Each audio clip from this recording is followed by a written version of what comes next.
Hi friends, எல்லோரும் எப்படி இருக்கீங்க? உங்கள் எல்லாரையுமே ஒன் ஸ்டாப் தமிழ் சேனலுக்கு வெல்கம் பண்ணிக்கிறேன். இந்த வீடியோவில் குழந்தைங்களுக்கான ஒரு ஆரோக்கிய பதிவை பற்றி தான் பார்க்க போகிறோம். வீட்டில் குழந்தைங்க இருந்தாங்கன்னா, அதுவும் 3-4 வயசு வரைக்கும் குழந்தைங்களுக்கு சளியும் காய்ச்சலும் மாறி மாறி வந்துக்கிட்டே இருக்கும். அதுவும் சளிங்கிறது அடிக்கடி அந்த குழந்தைங்கள பாடாப்படுத்தும். இந்த குழந்தைங்க சளி டைமில் நைட்டு தூங்கவே மாட்டாங்க.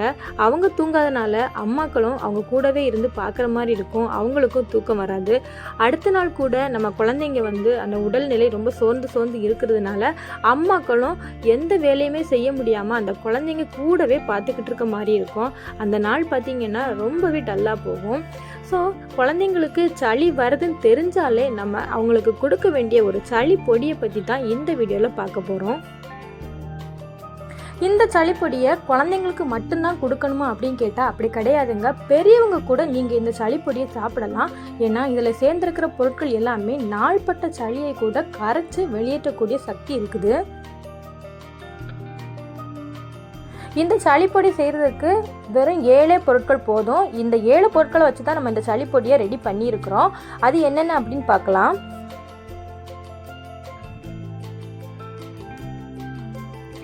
முதல்ல இந்துப்பு, இது 50 கிராம் எடுத்துருக்கிறேன்.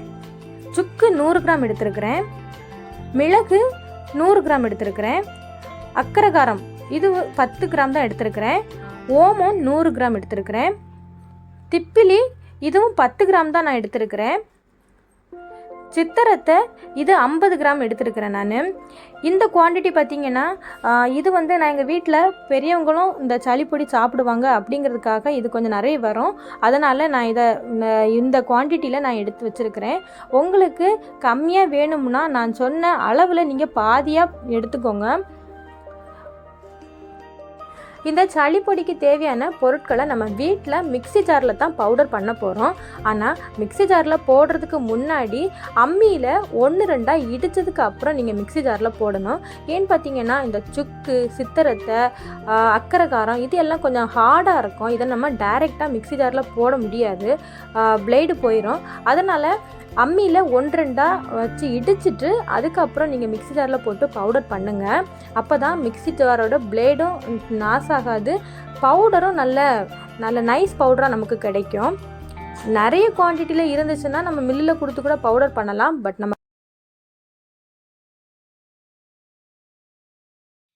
நம்ம பவுடர் பண்ணியாச்சு. பவுடர் பண்ணதுக்கு அப்புறம் ஒரு சல்லடையில் நல்லா சளிச்சு எடுத்துக்கோங்க.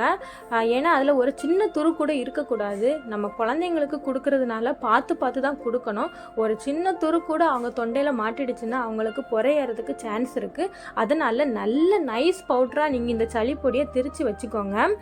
இந்த சளிப்பொடியில் நம்ம யூஸ் பண்ணியிருக்கிற ஒவ்வொரு மூலிகைகளுக்கும் ஒவ்வொரு மருத்துவ குணம் இருக்குது. சித்திரத்தை, அக்கரா, ஓமம், திப்பிலி, மிளகு, சுக்கு இது ஒவ்வொன்றுத்துக்குமே தனித்தனியான மருத்துவ பயன்கள் இருக்குது. அக்கரா பார்த்திங்கன்னா வாத நோய், காக்கா வலிப்பு, மூல நரம்பு சம்மந்தமான பிரச்சனைகள், மலச்சிக்கல் இது எல்லாமே சரி பண்ணுற தன்மை இந்த அக்கராக்கு இருக்குது. சித்திரத்தையுமே நாள்பட்ட நெஞ்சு சளியெல்லாம் தீக்கும். காய்ச்சல், இருமல், நோய் எதிர்ப்பு சக்தி அதிகமாக இந்த சித்திரத்தில் இருக்குது.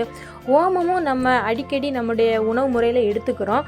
இதுலேயும் நிறைய ஊட்டச்சத்து இருக்குது. இதுக்குமே சளி, இருமல், பல்வலி இந்த மாதிரிப்பட்ட பிரச்சனைகளை போக்குறதுக்கான தன்மை இந்த ஓமத்தில் இருக்குது. திப்பிலி நுரையீரல் சம்மந்தமான எல்லா பிரச்சனைகளுக்கும் இந்த திப்பிலி ரொம்ப யூஸ் ஆகுது. மிளகும் நம்ம அடிக்கடி சாப்பாட்டில் எடுத்துக்கிறோம். சுக்கும் நம்ம செரிமான சம்மந்தமான பிரச்சனைகளுக்கும் நம்ம சுக்கு, மிளகு இதெல்லாம் அடிக்கடி யூஸ் பண்ணிக்கிறோம். இந்த சளிப்பொடியில் சொல்லியிருக்கிற இந்த ஒவ்வொரு பொருட்களுமே நாள்பட்ட சளியையும் அப்படி கரைச்சி வெளியே எடுத்துக்கிற சக்தி இந்த மூலிகைகளுக்கு இருக்குது. இதை நீங்கள் நல்ல நைஸாக பவுடர் பண்ணதுக்கு அப்புறம் ஒரு காற்று புகாத டப்பாவில் போட்டு நீங்கள் அடைச்சி வைக்கணும். நான் இப்போ இதை கண்ணாடி பாட்டிலில் ஸ்டோர் பண்ணுறேன். ஸ்டோர் பண்ணுறது நீங்கள் ஃப்ரிட்ஜில் வச்சு தான் ஸ்டோர் பண்ணணும்னு கிடையாது, வெளியே கூட வச்சு யூஸ் பண்ணிக்கலாம். இந்த சளிப்பொடியை எப்படி குழந்தைங்களுக்கு கொடுக்குறதுன்னு பார்க்கலாம். 2 மெத்தடில் கொடுக்கலாம். முதல்ல தேனில் மிக்ஸ் பண்ணி கொடுக்க போகிறேன். இந்த தேன் நான் ஒரிஜினல் தேன் தெரிஞ்சவங்க கிட்ட வாங்கி வச்சுருக்கிறேன். இந்த தேனில் மிக்ஸ் பண்ணி தான் கொடுக்க போகிறேன். பாப்பாவுக்கு கொடுக்க போகிறேன். 1 வயசு குழந்தைங்களுக்கு 1 பிஞ்சு அளவு, 1 பிஞ்சு அப்படின்னா 2 விரலில் அப்படி லைட்டாக கொஞ்சமாக எடுத்து கொடுக்குறது. 2 வயசுனா அதோடைக்கும் கொஞ்சம் கூட அப்படி கொடுக்கணும். நான் இப்போது 2 பிஞ்சு அளவு எடுத்துருக்கிறேன். 2 பிஞ்சு சளிப்பொடிக்கு 1/4 ஸ்பூன் தேன் யூஸ் பண்ணியிருக்கிறேன். இதில் நம்ம சுக்கும் மிளகும் இருக்கிறதுனால கொஞ்சம் காரமாக இருக்கும். அதனால கொஞ்சம் தேன் எக்ஸ்ட்ரா ஆட் பண்ணிங்கன்னா குழந்தைங்க சாப்பிட்ருவாங்க. இல்லைன்னா காரம்னா கொஞ்சம் வாங்க மாட்டாங்க. அதனால் தேன் கொஞ்சம் எக்ஸ்ட்ரா ஆட் பண்ணிக்கோங்க.